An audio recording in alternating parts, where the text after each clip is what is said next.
আসসালামু আলাইকুম। বিবিসি আন্তর্জাতিক নিউজে আপনাকে স্বাগত। শুরুতে এই সংবাদ শিরোনাম, পরে বিস্তারিত। জানিয়ে দিব আমাদের হাতে থাকা সর্বশেষ গুরুত্বপূর্ণ আপডেট। আন্তর্জাতিক সংবাদ। রেহাই পাবে না ইসরায়েল, চূড়ান্ত জবাব আসছে। জানিয়ে দিব আয়রন ডোম চোরমার, ইসরায়েলি সদর দপ্তর গুঁড়িয়ে দিল ইরান। আরো জানিয়ে দিব আবারও ইরানে ইসরায়েলের ক্ষেপণাস্ত্র হামলা শুরু। এবং আরো জানিয়ে দিব ইরানের পক্ষ নিয়ে ইসরায়েলের বিরুদ্ধে যা বলল চীন। এদিকে ইসরায়েলের হামলায় ইরানের শীর্ষ 12 পরমাণু বিজ্ঞানী নিহত। সর্বশেষ জানিয়ে দেব ইসরায়েলের 3টি F-35 যুদ্ধ বিমান ভূপাতিত করার দাবি ইরানের, আটক 2 পাইলট। শুনছিলেন সংবাদ শিরোনাম, এরপর বিস্তারিত। তার আগে অনুরোধ থাকবে, ভিডিওটি যদি ভালো লেগে থাকে ভিডিওটিতে একটি লাইক এবং কমেন্ট করে জানিয়ে দিন ভিডিও সম্পর্কে আপনার মূল্যবান মতামত, এবং আরো কমেন্ট করে জানিয়ে দিন ভিডিওটি আপনি কোথা থেকে দেখছেন এবং শুনছেন। রেহাই পাবে না ইসরায়েল, চূড়ান্ত জবাব আসছে। ইরানের সর্বোচ্চ নেতা আয়াতুল্লাহ আলী খামেনি বলছে ইসরায়েলে এক ভয়ানক অপরাধ করছে, যার থেকে তারা কোনোভাবেই রেহাই পাবে না। ইসলামী প্রজাতন্ত্র ইরানের সশস্ত্র বাহিনী অবশ্যই এই ঘৃণিত হামলার কঠিন জবাব দেবে। শনিবার 14 জুন ইরানি টেলিভিশনে সম্প্রচারিত জাতির উদ্দেশ্যে দেওয়া ভাষণে তিনি এসব কথা বলেন। তিনি আরো বলেন, ইসরায়েল কেবল একটি হামলা চালিয়ে দায় শেষ করছে এমনটা ভাবলে ভুল করবে। এই হামলার মধ্যে দিয়েই ইসরায়েল প্রকৃতপক্ষে যুদ্ধের সূচনা করছে। খামেনি হুঁশিয়ারি করে বলেন, আমাদের আকাশসীমা লঙ্ঘন এবং দেশের সার্বভৌমত্ব হস্তক্ষেপ কোনোভাবেই মেনে নেওয়া হবে না। এই পরিণতি হবে ভয়াবহ। ইসরায়েলের বিরুদ্ধে ইরানের চূড়ান্ত জবাব আসছে। পার্স টুডে জানিয়েছে, সাম্প্রতিক ইসরায়েলি হামলায় ইরানি সামরিক এবং বেসামরিক নাগরিকদের প্রাণহানির প্রেক্ষাপটে এই ভাষণ দেন খামেনি। ভাষণের শুরুতে খামেনি নিহতদের শহীদের হিসেবে উল্লেখ করে গভীর শ্রদ্ধা জানান এবং তাদের পরিবারের প্রতি সমবেদনা জানান। তিনি বলেন, কয়েকজন প্রিয় কমান্ডার, দক্ষ বিজ্ঞানী এবং নিরাপরাধ বেসামরিক নাগরিক শাহাদত বরণ করছেন। এই ঘটনায় আমাদের জন্য গভীর শোক এবং দুঃখের, তবে একই সঙ্গে এটি একটি গর্বের বিষয় যে তারা দেশ ও ইসলামের জন্য আত্মত্যাগ করছেন। তিনি আরো বলেন, আমি তাদের পরিবারের গভীর সমবেদনা জানাচ্ছি এবং শহীদের রুহের মাগফিরাত কামনা করছি। ইরানি জাতি জানে কিভাবে শহীদের সম্মান রক্ষা করতে হয়। ভাষণে খামেনি ইরানের সেনাবাহিনী, বিপ্লবী গার্ড বাহিনী, আইআরজিসির বিমান প্রতিরক্ষা এবং ক্ষেপণাস্ত্র ইউনিটের প্রস্তুতির কথা উল্লেখ করে বলেন, আমাদের সশস্ত্র বাহিনী পূর্ণ প্রস্তুতি রয়েছে। দেশের শীর্ষ নেতৃত্ব থেকে শুরু করে সাধারণ জনগণ পর্যন্ত সবাই সেনাবাহিনীর পাশে রয়েছে। আয়রন ডোম চুরমার, ইসরায়েলি সদর দপ্তর গুঁড়িয়ে দিল ইরান। ইসরায়েলের আয়রন ডোম বিমান প্রতিরক্ষা ব্যবস্থাকে ব্যর্থ করে তেল আবিবে অবস্থিত প্রতিরক্ষার সদর দপ্তরে হামলা চালিয়েছে ইরান। শনিবার 14 জুন এক প্রতিবেদনে এক খবর জানিয়েছে ভারতীয় সংবাদ মাধ্যম এনডিটিভি। মধ্যপ্রাচ্যের যে কোনো উত্তেজনার মধ্যে ইসরায়েলকে ক্ষেপণাস্ত্র আক্রমণ থেকে রক্ষা করার জন্য এই আয়রন ডোম প্রতিরক্ষা ব্যবস্থা। আবারও ইরানে ইসরায়েলের হামলা শুরু। ইসরায়েলি সামরিক বাহিনী শনিবার ঘোষণা করছে যে তারা ইরানের একাধিক স্থাপনায় হামলা চালাচ্ছে। দেশটির সামরিক এবং পারমাণবিক স্থাপনা লক্ষ্য করে এই হামলা চালানো হয়েছে বলে জানানো হয়েছে। খবর এএপির। একটি টেলিভিশন প্রেস কনফারেন্সে ইসরায়েলি সেনাবাহিনীর মুখপাত্র ব্রিগেডিয়ার জেনারেল এফি ফেড্রিন বলেন, আমরা বর্তমানে ইরানের একাধিক স্থানে হামলা চালাচ্ছি। এই ঘোষণাটি এমন এক সময় এসেছে যখন ইরান ইসরায়েলের পূর্ববর্তী হামলার জবাবে ড্রোন ও ব্যালিস্টিক ক্ষেপণাস্ত্র দ্বারা পাল্টা আঘাত এনেছে। ইসরায়েল বলছে তারা ইসলামিক প্রজাতন্ত্র ইরানের সামরিক এবং পরমাণু কর্মসূচি লক্ষ্য করে এই সামরিক অভিযান চালাচ্ছে। তবে এর আগের বার অনেক আবাসিক ভবনে হামলা করছে ইসরায়েল, এতে অনেক নিরীহ মানুষ আহত হয়েছে। এই পাল্টাপাল্টি হামলার পরে মধ্যপ্রাচ্যে উত্তেজনা চরমে পৌঁছেছে এবং আঞ্চলিক সংঘাতের আশঙ্কা বাড়ছে। এ পর্যন্ত ইসরায়েলের হামলায় ইরানের 80 জন নিহত হয়েছে, আহত হয়েছে 320 জন। আর ইরানের হামলায় আহত হয়েছে ইসরায়েলের 4 জন, আহত বেশ কয়েকজন। হতাহতের তথ্য জানিয়েছে আল জাজিরা। ইরানের পক্ষ নিয়ে ইসরায়েলের বিরুদ্ধে যা বলল চীন। ইরানে ইসরায়েলের হামলা ঠেকাতে কঠোর নিন্দা জানিয়েছে চীন। এই হামলাকে ইরানের সার্বভৌমত্ব, নিরাপত্তা এবং আঞ্চলিক অখণ্ডতার লক্ষণ বলে অভিহিত করছে দেশের জাতিসংঘের প্রতিনিধি ফংকং। স্থানীয় সময় শুক্রবার জাতিসংঘের নিরাপত্তা পরিষদে এক জরুরি বৈঠকে তিনি এ মন্তব্য করেন। খবর রয়টার্সের। তিনি বলেন, বর্তমান সংঘাত ইরানের পারমাণবিক আলোচনা প্রক্রিয়ার উপর নেতিবাচক প্রভাব ফেলেছে বলে বেইজিং গভীরভাবে উদ্বিগ্ন। ফুকং ইসরায়েলকে অবিলম্বে সব সামরিক কার্যক্রম বন্ধ করার আহ্বান জানান, যাতে পরিস্থিতি আরো খারাপ না হয়।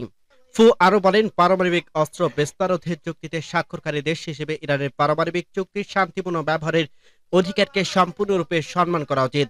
শুক্রবার দিবাগত রাতে ইসরায়েলের পাল্টা হামলা চালায় ইরান। এরপর থেকে মধ্যপ্রাচ্যে বড় ধরনের সংঘাতের আশঙ্কা করা হয়েছে। এমন পরিস্থিতিতে সংশ্লিষ্ট সব পক্ষকে সংযত থাকার আহ্বান জানিয়েছে চীন।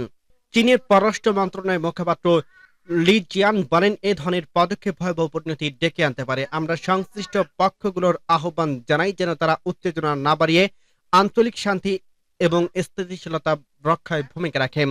ইরানের ঘনিষ্ঠ অর্থনৈতিক অংশীদার চীন, বিশেষ করে জ্বালানি এবং অবকাঠামো খাতে চলতি বছরের মার্চে বেইজিংয়ের ইরান ও রাশিয়ার উপ পররাষ্ট্রমন্ত্রীদের স্বাগত জানায় চীন।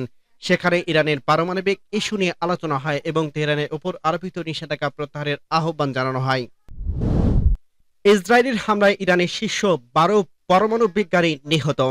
ইসরায়েলের বিমান হামলায় ইরানের 12 শীর্ষ পরমাণু বিজ্ঞানী নিহত হয়েছে। শনিবার 14 জুন এক বিবৃতিতে ইসরায়েলের সেনাবাহিনী দাবি করে অন্তত 6 জন শীর্ষ পারমাণবিক বিজ্ঞানী নিহত হয়েছে। এছাড়া এর আগে ইরানের রাষ্ট্রীয় টেলিভিশনে নতুন হামলায় আরো 3 পরমাণু বিজ্ঞানী নিহতর খবর প্রচার করা হয়েছে।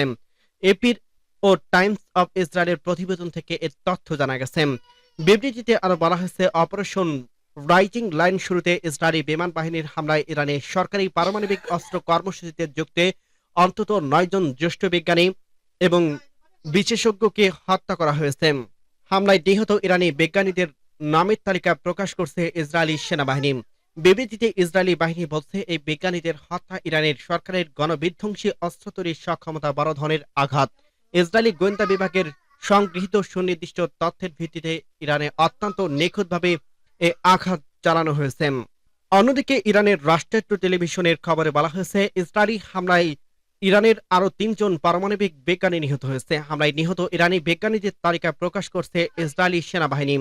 প্রাণ হারানো 9 বিজ্ঞানী হলেন পারমাণবিক কৌশলী বিশ্লেষক ফেদুইন আব্বাসি, পদার্থবিজ্ঞান বিশ্লেষক মোহাম্মদ মেহদি তেহরানসির, রসায়ন প্রকৌশলী বিশেষজ্ঞ আকবর মোত্তালিব জাহেদ, ম্যাটেরিয়াল প্রকৌশলী বিশেষজ্ঞ সাইদ বার্জি, পদার্থবিজ্ঞান বিশেষজ্ঞ আমির হাসান ফাখরিন, রিয়াক্টর ফিজিক্স বিশেষজ্ঞ আল হামিদ মিনশেহর, পদার্থবিজ্ঞানী মনসুর আকসারি, পারমাণবিক প্রকৌশলী বিশ্লেষক আহমেদ রেজা জুলফিকারি দারিয়ানি এবং যান্ত্রিক প্রকৌশলী বিশেষজ্ঞ আলী বাউখোয়েন কাতিরিমিম। ইসরায়েলের 3টি F-35 যুদ্ধ বিমান ভূপাতিত করার দাবি ইরানের আটক 2 পাইলট। ইসরায়েলি সেনাবাহিনী আরো একটি F-35 যুদ্ধ বিমান ভূপাতিত করার দাবি করছে ইরান। ইরানের রাষ্ট্রীয় টেলিভিশনের খবরে বলা হয়েছে, স্থানীয়ভাবে তৈরির আকাশ প্রতিরক্ষা ব্যবস্থা দিয়ে দেশটির পশ্চিমাঞ্চলে যুদ্ধ বিমানটি ভূপাতিত করা হয়। ইরানের সেনাবাহিনীর এক বিবৃতিতে বলা হয়েছে, পাইলট বিমান থেকে বেরিয়ে আসার পর তাকে আটক করা হয়েছে। এর আগে আরো 2টি F-35 যুদ্ধ বিমান ভূপাতিত করার দাবি করছিল তেহরান। এই 2 যুদ্ধ বিমানের একজন পাইলট নিহত হয়েছে আর অন্যজন ধরা পড়ছে। সর্বশেষ ভূপাতিত করার যুদ্ধ বিমান থেকে এক পাইলটকে আটক করা হয়েছে। গত শুক্রবার ভোররাতে ইরানের পরমাণু স্থাপনা, ব্যালিস্টিক ক্ষেপণাস্ত্র তৈরির কারখানা এবং আকাশ প্রতিরক্ষা ব্যবস্থায় বিমান হামলা চালায় ইসরায়েল। 200 যুদ্ধ বিমান দিয়ে ইরানের বিভিন্ন শহরে 100 এর বেশি নিশানায় হামলা চালানো হয়েছে।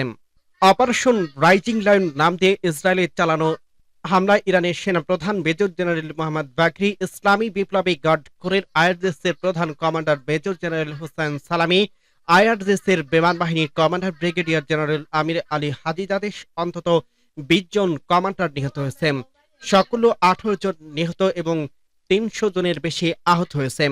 কয়েক ঘন্টার মধ্যে ইসরায়েলের দিকে প্রায় 100 ড্রোন পাঠায় ইরান। এসব ড্রোন অধিকাংশ ভূপাতিত করার দাবি করছে ইসরায়েল। প্রথম হামলায় প্রায় 12 ঘন্টা পর ইরানের দ্বিতীয় হামলা চালায় ইসরায়েল। একই সময় ইরানি ক্ষেপণাস্ত্র এবং ড্রোন দিয়ে ইসরায়েলে হামলা চালায়। ইসরায়েলের এখন পর্যন্ত অন্তত 3 জন নিহত হয়েছে বলে জানা গেছে। মিডল ইস্ট মনিটরের প্রতিবেদনে বলা হয়েছে, ইসরায়েলের 2টি যুদ্ধ বিমান ভূপাতিত করার দাবি করছে ইরান। যুদ্ধ বিমান দুটি গতকাল শুক্রবার হামলার অংশ নিয়েছিল। সেনাবাহিনীর বরাতে সেটির আধা সরকারি বার্তা সংস্থা তাসনিমের এক প্রতিবেদনে এর দাবি করা হয়েছে। পাশাপাশি হামলায় নিয়োজিত এক নারী পাইলটকে আটকের দাবি করা হয়েছে বার্তা সংস্থাটির প্রতিবেদনে। তবে ইরানি সেনাবাহিনী আনুষ্ঠানিকভাবে বার্তা সংস্থা তাসনিমের দাবি নিশ্চিত করছে। তার মধ্যে ইরানের কুম শহরে ইসরায়েলে একটি ড্রোন ভূপাতিত করা হয়েছে বলে বার্তা সংস্থার প্রতিবেদনে উল্লেখ করা হয়েছে।